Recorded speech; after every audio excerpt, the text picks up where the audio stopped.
Hi, John. Oh, hey, how are you? Good. Well, let's get started. Welcome to 23 Questions with UBC. Ah, great. First question. What is the coolest engineering project you've overseen? I've had a chance to see a whole bunch of projects over the years. One that I like to reference was one a few years ago. Students had an interest in crickets, of all things. They wanted to actually cultivate crickets and grow crickets and use them kind of for food. At the time, there was lots of excitement about trying to get crickets for protein, for replacement for other sort of protein powders and things. And so the students came up with basically like a cricket terrarium. And it was interesting because they had to solve some engineering problems on how they were going to put the systems together and learn some biology about how to deal with it and actually stick together a system and convince people that like this was a real thing that they could accomplish. So it was a lot of fun to watch a group like that come up with the great solutions. And also crickets, they were so noisy and a lot of fun to have them work through issues around that kind of thing too. Wow, that sounds really great. Thanks for sharing that cool engineering project. Thank you. Okay, let's take you for a bit of a walk, going around to the other areas on campus.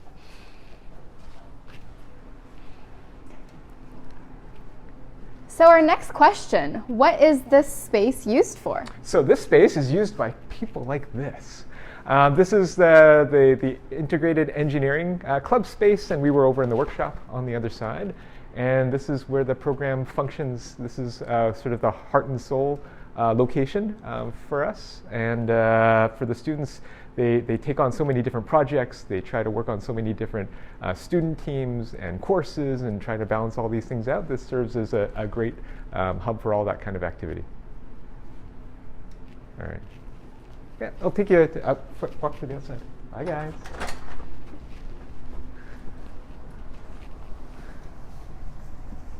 Okay, so our next question for you, John, is how do you de-stress? So for me, it's awesome to be here at UBC because we live in the middle of a rainforest. So you don't have to walk very far till you can kind of escape from the world. And so for years I didn't do it, and then I started taking more walks and going around on campus. And it's just a really beautiful place. And sometimes I'll go by myself, sometimes I'll take some of my colleagues, and to have this available, like within 15 minutes, you can get into a totally different world. So I really like that. Wow, that sounds so peaceful. Our next question, how much of your success do you think is luck, and how much do you think is your effort? Ooh, percentage-wise? I think I've been fortunate in getting a chance to prepare myself for whatever opportunities come up. I think luck absolutely has a place in it as well, and so you do have to just prepare for when luck presents you with certain things. So it's a balance. I don't know if it's quite 50-50. Maybe we'll call it 2/3, 1/3 for effort versus luck. All right, I will avoid the tripping hazard.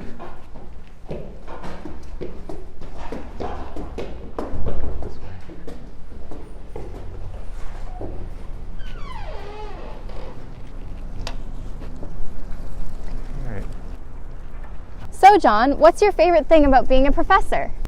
Oh, for me, so the reason why I got involved in the course or in being here is just for the students. Getting a chance to interact with the students who have interesting things that they're working on and problems that they're trying to solve. These kinds of opportunities come up all the time, and I just really like the fact that I get a chance to contribute to those. So for me, that's the best part, just getting a chance to hear students and their ideas and seeing how I can help out with those. That's so great to hear. What was an influential factor in your life that directed you towards your current career? Oh, yeah. So I was an undergrad student. I'm a lifer at UBC. So I showed up in 1995 and never left. But I've always done something a little bit different. When I was an undergrad student, I was a good undergrad student. When I was a grad student, I was an okay grad student. The research side was interesting and I did okay, but what was really appealing was any opportunity that I had to be a TA. And so those opportunities gave me a chance to teach and learn and plan, and I really appreciated those times and wanted to do more and more of that. So I ended up getting the chance to stick around in different departments and trying out different things, and ended up in engineering at this point. So. Wow, really does seem like you're a UBC lifer. Yes, it's. Are you a night owl or early bird? Yes, but there's times when I flip-flop between both. I inherited the night owl from my dad and the morning person from my mom, and sometimes I live both lives, sometimes I live one or the other.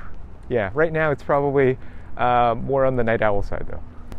What is one piece of advice you have for students interested in becoming engineers? Oh, so thinking about engineering, I usually think about suggesting students think about what kind of problems they can see in the world. Like, what kind of things are they passionate about? What kind of places do they imagine them spending their time if they had all the time available?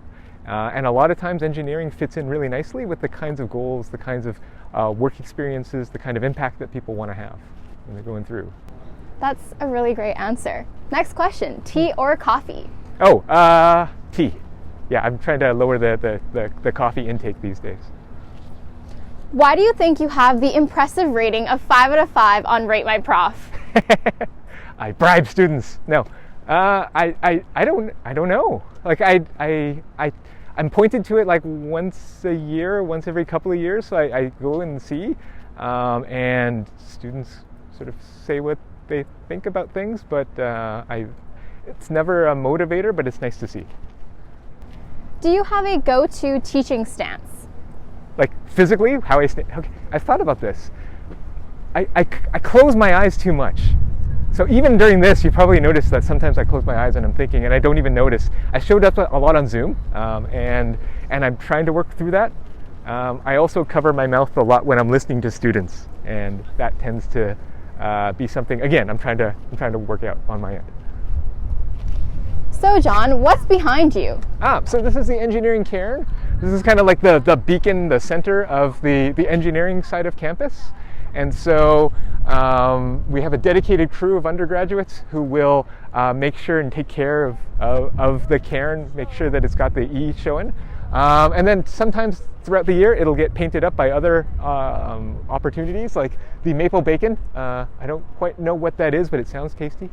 And other things that are either timely or relevant. Sometimes other departments will take over. Sometimes it's actually the EUS, the Engineering Undergrads Society, which will paint it up to represent something cool as well. So, but yeah, this is our center hub. That's a great explanation. Our next question is, what's the most valuable thing you've learned from your students? So the most valuable thing I've learned is how to manage time. And it's because I get so many iterations of the students trying out different things. I get so many chances to see how they've tried to balance out their lives. And every year it's a different crop of students, so I get to see it again and again. And I've learned how to instruct students on that. I've learned how to change my own habits based on that too. So that's been tremendous. That does sound pretty important. What is one thing you wish your students understood about you?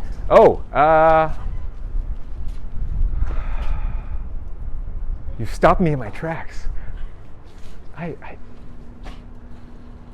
I think that there's times when getting a big picture view of what you're trying to solve and what you're trying to ask is a good thing. So it's worth even just stopping doing the work and just taking a step back and thinking about your process, the problems, and how it might impact other people.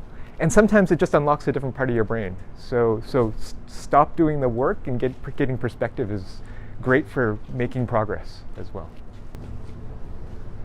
What has been your proudest moment as a professor thus far? I think the fact that I can still stay as part of this community, and people seem generally pretty okay with me hanging around, as long as I have. Let's go inside.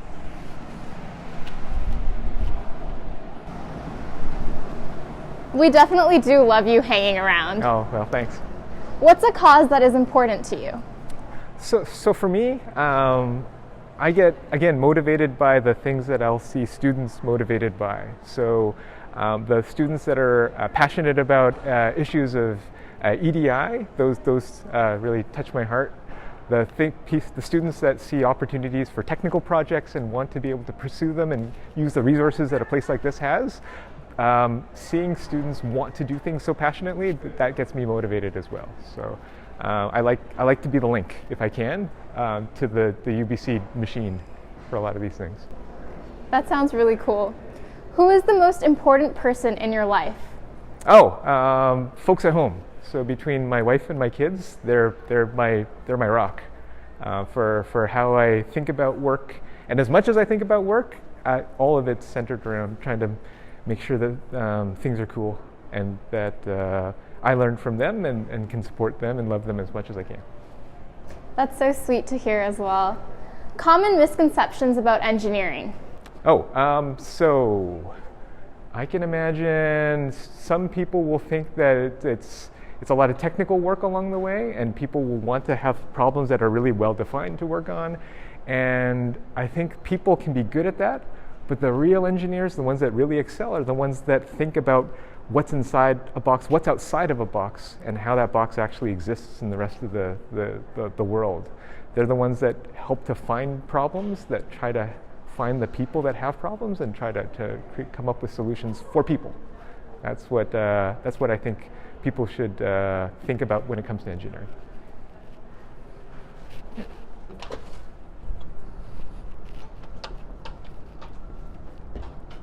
So Jon, how do you start your day?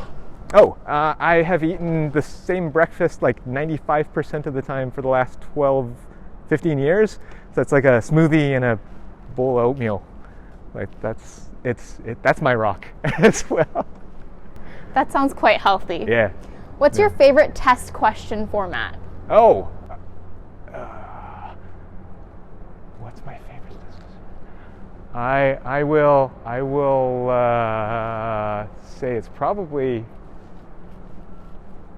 I will defer to multiple choice questions that we have to come up with AppSci 100. I think that's.